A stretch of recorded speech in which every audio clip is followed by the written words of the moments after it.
Hello and welcome to The World This Week. I'm Jonathan Steele. Last week saw atrocious chemical attacks in various suburbs of Damascus in Syria, where at least 355 people and as many as 3,000 were injured. The event appears to have been the red line that President Obama warned of last year, which he said should not be crossed. The restraint we've seen in language used to condemn atrocities since the conflict began has been replaced now with hard words of imminent military strikes against the Assad regime. But while Obama and David Cameron claim that there is little doubt that Assad was responsible for these attacks, some experts have expressed the view that it is possible that rebels may also be responsible. So while the UN inspectors are currently carrying out investigations to determine what exactly took place, we'll be looking at the situation within Syria to help us understand how Syria is where it is today and whether there are alternatives to military action. Here's Alex MacDonald with more. There have been a lot of references to game changers in the Syrian civil war, a conflict which has now cost the lives of well over 100,000 people. But as various world leaders threaten military intervention over an alleged chemical attack, it looks like the game may be changing for real. The use of chemical weapons by anyone, for any reasons, under any circumstances, would be an atrocious violation of international law. It is essential to establish the fact. A United Nations investigation team is now on the ground to do just that. As troops amass on the Jordanian border and the US moves its warships into the Black Sea outside Syria, it is unlikely that any could have imagined how the conflict would spiral out of control. The Arab Spring influenced the original pro-democracy protests in July of 2011. Most recognise now that the violent reaction of the Assad government to these peaceful demonstrations sparked the civil war that Syria now finds itself in. But as the conflict progressed, more and more elements fed into the fighting, particularly as funding from the Americans and Gulf states on the one hand fed into opposition camps, and weapons from Iran and Russia fed into Assad's arsenal. Perhaps most alarming to many international observers was the rise of the Jabhat al-Nusra, also known as the al-Nusra Front, a group who claim allegiance to al-Qaeda. They have been accused of numerous human rights violations. We hope that someone finds a solution for the crisis because the issue has become very complicated. There are many parties. We don't know them. They just come, take power and give themselves a name. We don't know who we're supposed to support. The people, we are just left to be trampled underfoot. The chemical weapons accusations come at a time when the balance of power in Syria seem to be shifting against the rebel forces. Bolstered by support from the Lebanese militant group Hezbollah, suggestions by some in the international community that Assad's downfall was assured have seemed more and more hollow. The horrific scenes of the alleged gas attack in the eastern Ghouta region sparked accusations from the Syrian opposition. We've been talking to all of the countries in the Friends of Syria group, the Core 11, what we call the Core 11 or the London's group, communicating with them regularly since the very first hours that these chemical attacks were carried out by the Assad regime. What we've told them is that the Assad regime have taken a very bold step. It's crossed the red line that Mr. Obama had established. It took it and tossed it in the garbage. And we said this bold step requires a bold response from the allies of the Syrian people. The Syrian government has strenuously denied the claim, however, blaming the attack instead on the rebels. What we are saying, briefly speaking, that these terrorist groups obtained the materials of the producing of the chemical weapons from outside powers, mainly speaking Turkey, Saudi Arabia and Qatar. Syria has been developing its chemical weapons program for 3 decades as a counterbalance to Israel's nuclear program, and there are a number of facilities in the country from where a chemical attack could have been launched. However, there has been some evidence that he may not be the only one with access to such weapons. Carla Del Ponte, a UN inspector investigating human rights abuses in Syria, said in May that she had found evidence of the use of chemical weapons and laid the blame on opposition forces. Shortly after, the Turkish security services arrested 12 suspected members of the al-Nusra Front in Istanbul, who were found to have in their possession 2 kilograms of sarin nerve gas. The opposition forces in Syria are disparate. There is thought to be around 1,200 fighting groups in Syria. While the Supreme Military Council under General Salim Idris was formed in 2012 with the intention of uniting the groups under the banner of the Free Syrian Army, it has little control on the ground. Fighting has flared up between different factions.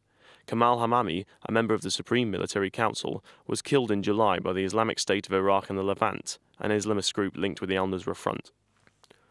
There are also hints of a division in the government ranks as well.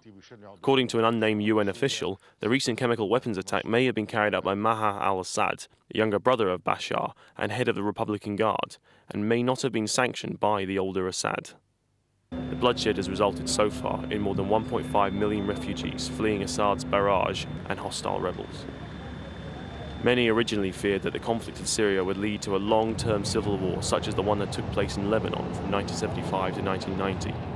But as the death toll in Syria's 2-year conflict already threatens to outstrip that 15-year war, it seems the bloodshed may reach scales unheard of in the region since the Iraq War.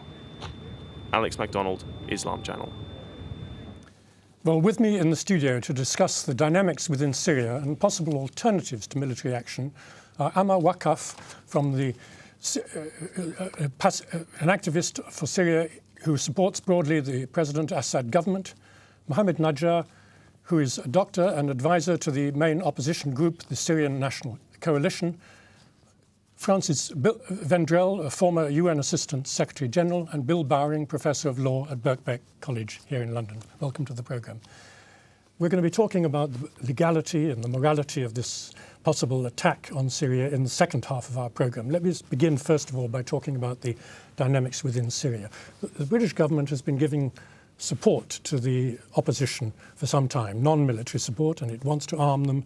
And this attack, if it happens, will be a dramatic escalation of British government support to the opposition.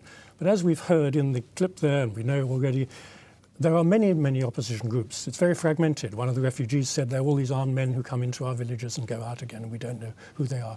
So my question to you, Dr. Najjar, is who really is the opposition, and why should the British government be supporting it? Thank you very much. Well, basically, the Syrian people started this uprising after 30 or 40 years, actually, of dictatorship by the father, Hafez Al Assad, and then the son who was handed over power. Within hours, actually, they changed the constitution, and he became president of Syria. The uprising started spontaneously in the city of Daraa. A group of children wrote some slogans. Security forces came and took these children, tortured them, and killed some of them. This has created a severe reaction within the city, and then the city of Homs followed, and then the rest of the country was inflamed because of the torture and killing of children. This was spontaneous. There was no arms within, with people. They were peaceful, demonstrating around the streets of Aleppo, Daraa, Homs, Hama, Idlib, all the cities, actually. And the whole city of Hama, 700 to 800,000 people took to the streets to demonstrate and call for the fall of the Assad regime. This is not the first time, actually. We had a very bad and sad experience in 1980s when the Assad regime. Sorry for interrupting. Yes. I don't think we want to go too much into Yes. the history. I mean, what's been happening since you're just talking about in Hama, Yes. it has turned into an armed rebellion, hasn't it? It's civil war. It isn't any longer peaceful on the opposition Yes, side. after 6 months, actually, the Assad regime managed to direct things into what it looks like a civil war nowadays. It is not a civil war. It is an uprising. It is a revolution against this tyrant, which needs to go because he has been using all types of weapons against civilians, unarmed people. The area that has been hit, actually, by chemical weapons, it is a rebel-held area. If the accusations for the rebels or the opposition of the Syrian regime are true, why not the chemical attack has targeted the areas that are loyal to Bashar al Assad, not the opposite. This is the area that actually is the base for the rebels around the city of Damascus and the suburbs of Damascus. Most of the people that have been killed are the families of the rebels, the families of those who are fighting against Bashar al Assad regime. Well, let me come to you, Dr. Waqqaf. I mean, isn't it clear that the government has lost control of enormous parts of the country? And this shows there is mass opposition to President Assad's government. There is indeed opposition to President Assad's, government, but the issue is that the Syrian army, as a representative of the state, as the institution that represents the state in such circumstances, cannot be everywhere all the time. So the rebels, they take advantage of this and they go into civilian areas. They intimidate people. They force them to, move their way, so to speak. And the government's task of regaining those areas becomes pretty much not an easy task, because they would have to, go in militarily and under heavy casualties and try to avoid inflicting heavy casualties on the infrastructure, on the civilians, and so on and so forth. But you're not trying to say that the rebels are all foreigners. I mean, we know there are some foreigners. These are Syrians. Oh, some of them are. Arms because of the repression, which we've just heard, of the government, aren't they? Well, the armed element actually showed itself very early on. It didn't take like 6 months. First of all, the first casualties of the security forces fell within 1 week of the first, crisis began in Daraa. Then you had, in the third week, the first organized ambush, the planned ambush in the coastal city of Banias against an army convoy or sleeping, I don't know how to call it in English, but soldiers going to home in a convoy. So you had someone who planned a careful attack. They've had certain weaponry that coincided with the geography and so on and so forth. And then you had also a couple of weeks down the line, a few weeks down the line, the huge massacre actually in Jisr al-Shuhur near the border with Turkey, where on one day 120 government officials and security force members were slain, basically, in one day. It took a while for the what is now broadly known as the Free Syrian Army to be recognized as a force, as an armed force. But actually, the armed elements have been there from pretty much day two. Let me come back to you, Dr. Najjar. I mean, we haven't gone into the sectarian issue, but it is important, isn't it? It's often said that most of the minorities in Syria, and it has a large number of minorities, the Druze, Christians, Kurds, and so on, are worried about the opposition because it is so heavily Sunni-dominated and, in fact, has a lot of jihadi elements who've come in who are extreme takfiris against the Shia and other minorities. Well, actually, these terms are heavily being used by the Assad regime representatives, such as our colleague Amar Waqqaf. There is no doubt that the majority of the Syrian people are Muslim Sunni, and this is the identity of Syria. Syria is a Muslim country that is dominated by a majority called the Muslim Sunni that make 80% of the population. The problem is that most of the minorities have been played by the Syrian regime. They have been cards to be used in any crisis or any confrontation or any problem that happened in Syria throughout the decades of the rule of Hafez al-Assad and Bashar Al Assad, exactly like the Palestinian card that has been played.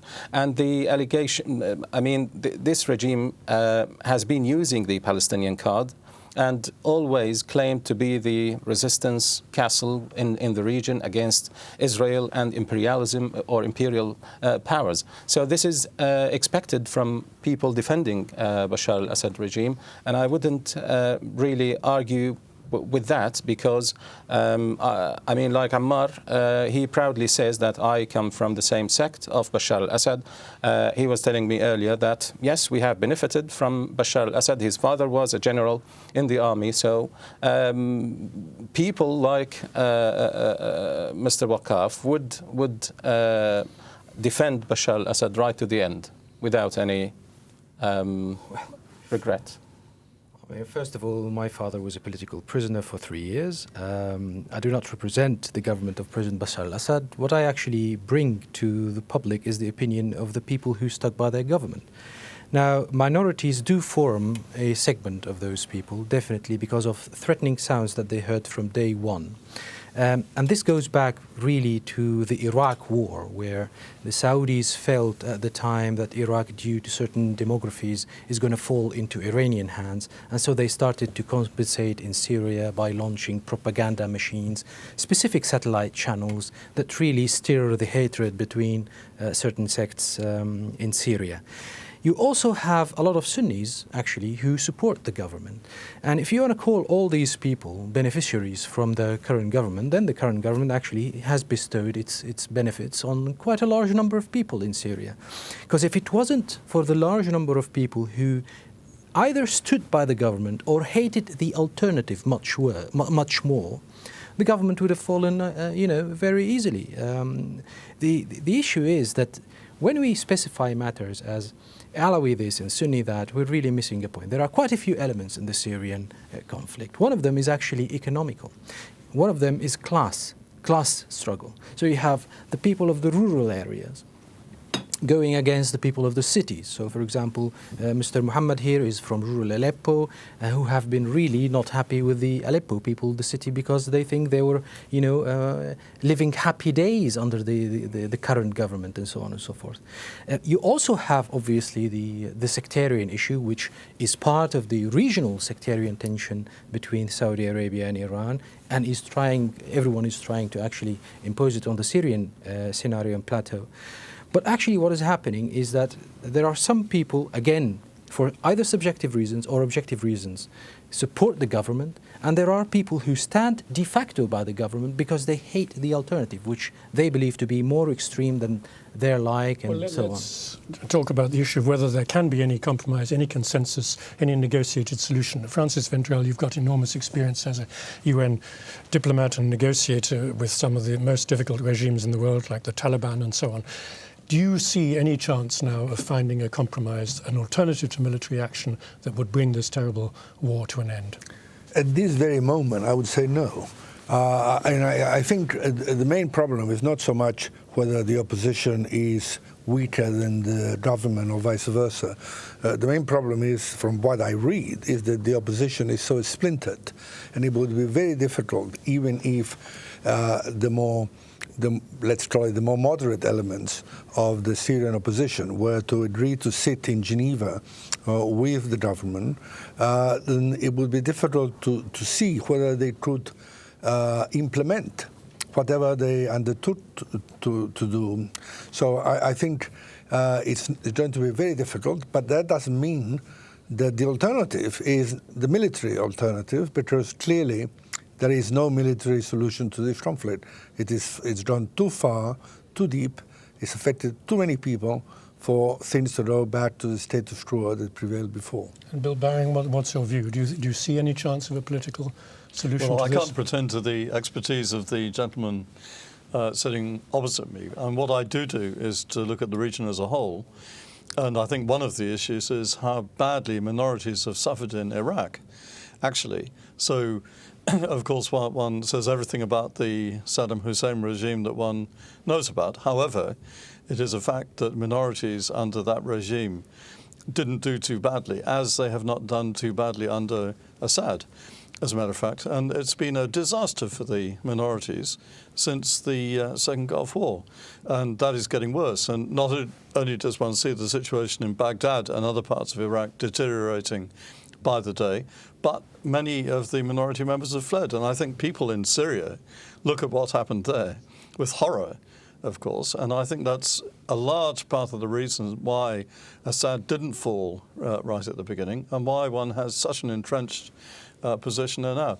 That's just Iraq, and quite apart from the situation with Israel and the occupied Palestinian territories and so on. So let me come back to you, Dr. Najjar. I mean, the Geneva conference, the Syrian National Council hasn't made it clear whether they will even attend negotiations. Are you ruling out all negotiations with anybody from the Assad government? I don't think so. What the opposition would like to see is at least a balance between the regime forces and the opposition. The opposition has been abandoned, left without any backing or support. Assad regime is receiving all types of assistance from his allies. We have 130 countries, including the UK and the United States, that are claiming to be friends of Syria and the Syrian people, but they haven't actually been, let me say, real friends as much as the Iranians and the Russians, as we have been talking today. I have been to those areas in the north part of Syria. I haven't seen any signs of any international support. I haven't seen any box of medicine that is delivered. Yeah, but the war has been going on for 2.5 yes, years. So 2.5 years. You have had yes. enough support to keep going for 2.5 years, but it is a stalemate, isn't it? I mean, isn't it not better to try negotiating and see what can come out of it? It's under US and Russian pressure. Well, actually, with them being engaged in trying to help a solution. Well, we would love to see a political solution. We are not against political solution. We would like to see an end to the bloodshed in Syria. But is that feasible? Is that possible? Is that let's say, I mean, clearly, if there is a will, there is a way. If the major powers that are influencing the conflict in Syria are genuinely interested in doing something, they would have done that long time ago. It's been 2.5 years. Let me come back to the political situation. Yes. Everybody wants a political solution, yes, but does that mean surrender by Assad? Can you envisage a political solution? Are you prepared to accept one that keeps some elements of the Assad government in power and therefore is a compromise rather than getting total victory? Well, if that means that the army generals are going to stay and the mukhabarat or intelligence services officials are going to stay in power, that means we will go back to the same square and nothing would have, been achieved by this revolution or this uprising. I don't think that is acceptable, and signs are referring to, something like that. Assad generals are going to stay. Mukhabarat officials are going to stay. Much of the economy is going to stay in the hands of those aides of Bashar Al Assad and his family. Well, Mr. Waqqaf, let me come to you on this point.